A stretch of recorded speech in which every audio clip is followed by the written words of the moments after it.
அன்பு மக்களே, அப்போஸ்தலர் திருச்சபையிலிருந்து துமிலன். நான் பரிசுத்த ஆவியானவர் ஆளுகைக்குள்ளே நான் இருக்கிறேனா?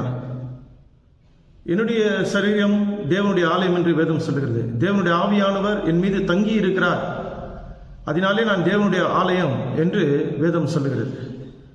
அப்படியானால் என்னுடைய சரீரம் தேவனுடைய ஆவியானவர் தங்கியிருக்கிற சரீரமா இருக்கிறதா? பரிசுத்த ஆவியானவர் எனக்குள் தங்கி இருக்கிறாரா என்பதற்கான கிரியைகள் பிரியமானவர்களே. பரிசுத்த ஆவியானவர் எனக்குள் வாசம் பண்ணுகிறார் என்று சொன்னால், நான் ஒரு மறுரூபம் ஆக்கப்பட்ட ஒரு வாழ்க்கைக்குள்ளே நான் கடந்து போக வேண்டும். நான் மறுரூபம் ஆக்கப்பட்ட ஒரு வாழ்க்கையிலே நான் இருக்க வேண்டும்.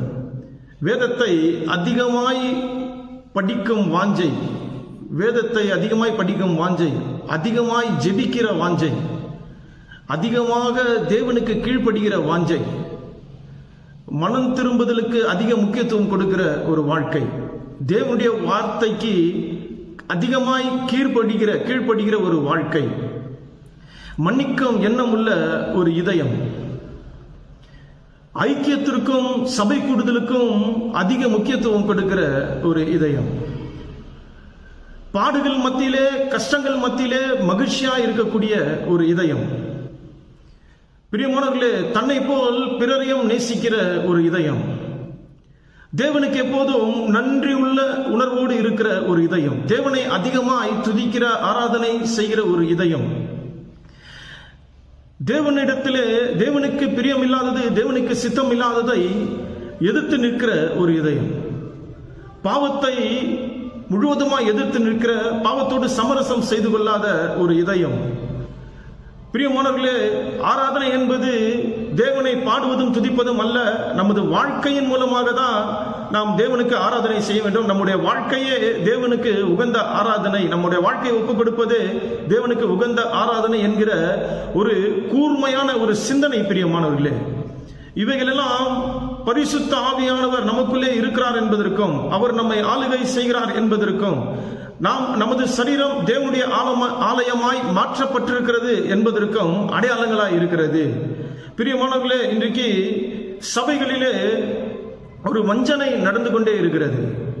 அந்நிய பாஷை பேசுவதுதான் பரிசுத்த ஆவியானவருடைய அடையாளம் என்றும், அதிலே நிறைவடைந்தவர்களாக, அதிலே அவர்கள் முழுமையடைந்தவர்களாக தங்கள் வாழ்க்கையிலே தங்களை ஏமாற்றிக் கொள்ளுகிறார்கள்.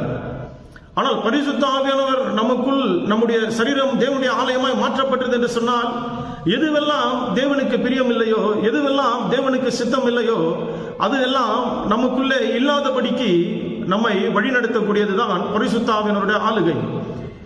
தேவாலயத்திலே தேவனுக்கு சித்தம் இல்லாத எதுவுமே உள்ளே வராது. தேவாலயத்திலே தேவன் விரும்புகிற பொருட்கள் மட்டும்தான் உள்ளே இருக்க வேண்டும். பழைய ஏற்பாட்டிலே நாம் வாசிக்கிறோம், தேவனுடைய ஆலயம் என்பது தேவன் எதிர்பார்க்கிறதும் தேவனுக்கு விருப்பமானதும் மட்டும்தான் உள்ளே இருக்க முடியும். தேவனுடைய கட்டளைகளுக்கு உட்பட்ட பொருட்கள் மட்டும்தான் உள்ளே இருக்க முடியும். தேவனுடைய கட்டளைகளுக்கு உட்பட்ட மனிதர்கள் தான் உள்ளே வர முடியும். அதுபோலதான் பிரியமானவர்களே, நம்முடைய சரீரம் தேவனுடைய ஆலயம் என்றால் தேவனுக்கு பிரியமானது மட்டும்தான் நம்ம உள்ளே இருக்க முடியும். அதுதான் தேவன் நம்மை ஆளுகை செய்கிறார் என்றும், தேவன் நம்மை ஆட்சி செய்கிறார் என்பதற்கும் அடையாளமா இருக்கிறது. என் அன்பு சகோதரனே, சகோதரியே, பரிசுத்த ஆவியானவருடைய கிரியைகள் அதிகமாய் நம்மிடத்திலே பிறக்கும்படிக்கு தேவனுடைய சமூகத்திலே நாம் காத்திருப்போமாக, நம்மை முழுவதுமாக அவருக்கு அர்ப்பணிப்போமாக. கர்த்தர் நம்மை ஆவியானவருடைய ஆளுகைக்குள்ளே நடத்தி நம்மை அவருடைய ராஜ்யத்திற்கு தமக்கேற்ற விதத்திலே நம்மை நிறுத்துவாராக. ஆமென்.